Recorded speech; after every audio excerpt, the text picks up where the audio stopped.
The skies, we're told, are brightening. After a year when everything changed, a year when often every day seemed the same. There was nothing else really to do apart from drink. Lockdown is slowly easing, but the consequences of COVID will outlast the pandemic. How bad was it? I was suicidal.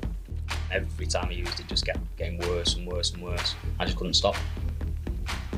Just couldn't stop. This last year has been tough for pretty much everyone, but for some, the impact has been huge. That's especially true for many people struggling with an addiction. Lockdown, staying at home, and boredom and isolation, making for a destructive combination. Joe, would you pass one of the staff that form? Morning. Oh, sorry. We're inside the offices of an addiction rehab service in Barrow, South Cumbria. All the staff have lived experience, as they put it. I didn't just have one problem when I came through the door here. Yeah, I had a pair of. I was 7.5 stone. I had a pair of 38-inch waist jeans on with a rope tied round them, 3 Mars bars, and a T-shirt to my name. Everything else had gone. For the team here, lockdown brought no let-up. They've seen more people at crisis point and needing help. How old were you then when you first used amphetamines? Some things have moved to Zoom, but people do still walk in, often still shaky, after things have escalated the night before.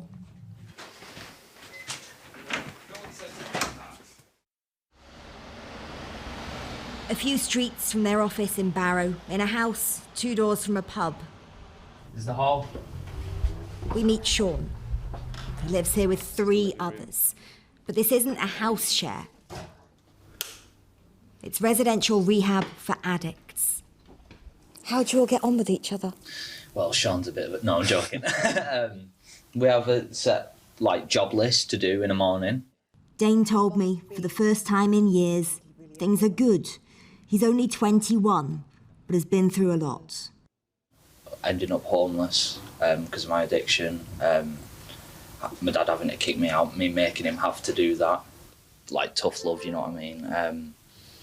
Just because he didn't want to see me drinking myself to death. I was completing 8 full detoxes in hospital, so that's 8 separate occasions on its own. 8 times over what period? Since I was about 17, and I'm 21 now, so 4 years, so that's 2 a year, innit? Well, that's not normal, really, so, yeah. Not normal, but also not so unusual. This rehab programme has had an increase in alcohol referrals in the last year. They're also seeing more people addicted to cocaine. You know, it's making me a different person. It's scaring myself, scaring my family. And obviously the suicidal thoughts, I didn't want to die, but I couldn't keep living the way I was, so. Did lockdown affect things for you? Yeah. Obviously, couldn't go to work so much, so I had free time on my hands. And yeah, my using just got progressively worse during lockdown. I just couldn't stop. All day, every day? Just couldn't. Yeah. Most stay in residential rehab for months. When they leave, beds don't stay empty for long. But it's not for everyone. Every hour of every day is rigidly scheduled. Palms facing upwards, the hands wide. And At 7:30, it's fitness. going around one way. Mid-morning, group therapy. Facts of the matter is, Paddy, isn't it? I was the world's worst drug dealer, you know. Yeah. I never wanted the money, I wanted the drugs. It's based on the AA's 12 steps. When new residents arrive, phones, cash cards, control are handed over. Verity? Yes. But I put myself in your position with the handing over everything. Yeah. And I would freak at that level of control. Yeah, it's scary, you know. It's time. I can't do it on my own. I needed help, and this is where it was at. So, yeah, I couldn't do it. Verity's addictions are alcohol and cocaine. She told me her partner Simon died of cancer a few weeks into the first lockdown. Once he passed away, there was nothing else really to do apart from drink. And my dad passed away around that time as well. So the funeral with Simon was only 12 of us, and my dad didn't have a funeral. So I had this grief, you know, this massive grief that I didn't know what to do with at all. We need to get away from this perception that a drug addict is someone who walks the streets, an alcoholic is someone that's sitting there with a bottle of wine on the floor. Sometimes it's people sitting in a lovely, comfortable house drinking bottles of wine every night. It's not just Barrow, where for some, the consequence of COVID is addiction. Down the coast in Morecambe, the well communities are opening a new, bigger base to keep up with demand. You know, everything starts out off as fun, and then it's fun with problems, and then it's problems with no fun. And when you're at the problems with no fun, that's the point where people usually come in. For Kerry, the stories from people they help often sound a lot like her own past. This area where we are now, this is where it went wrong for me. Having never smoked a cigarette, took a drink or really done anything wrong, I'd smoked weed, took LSD and was drinking within 6 weeks of moving here, because that's what this area, I mean, this is the West End of Morecambe, and it was just so easy. We're heading to the weekly food club that Jed helps to run. Like many coastal towns, there are high levels of deprivation in Barrow.